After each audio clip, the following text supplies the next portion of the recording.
दिव्यांशु जी, भूपेश सरकार ने यह साबित किया है कि जो जो वादे हमने किए थे, वादे से बढ़कर जो छत्तीसगढ़ की जहां तक बात है, छत्तीसगढ़ में किसानों ने 15 साल रमन राज के कुशासन को भी भोगा है। इनके वादा खिलाफी भी देखे गए हैं। लगातार बोनस के नाम पर ठगा गया। चुनावी साल को छोड़ के कभी भी नहीं दिए। पिछले खरीफ सीजन में पूरे देश में सबसे ज्यादा दाम दिव्यांशु जी कहीं मिला है तो वो छत्तीसगढ़ है। 2640 और 2660 रुपया प्रति क्विंटल में मोटा और पतला धान छत्तीसगढ़ में खरीदा गया। इस साल जो एमएसपी अगले खरीफ सीजन के लिए जो तय की गई है 2183 रुपया।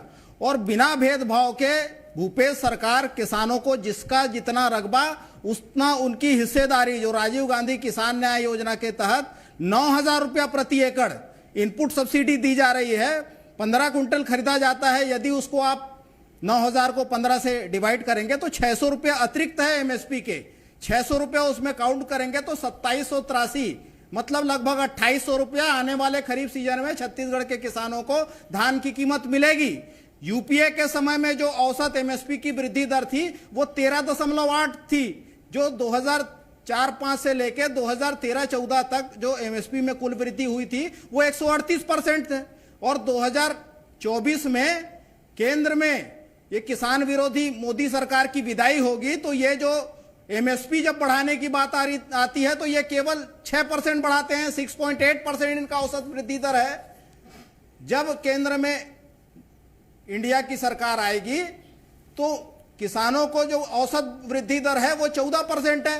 तो उसके मुताबिक तो जो एमएसपी में वृद्धि होगी आने वाले 4 साल 5 साल में छत्तीसगढ़ के किसानों को 3500 और 4000 तक एमएसपी मिलेगा।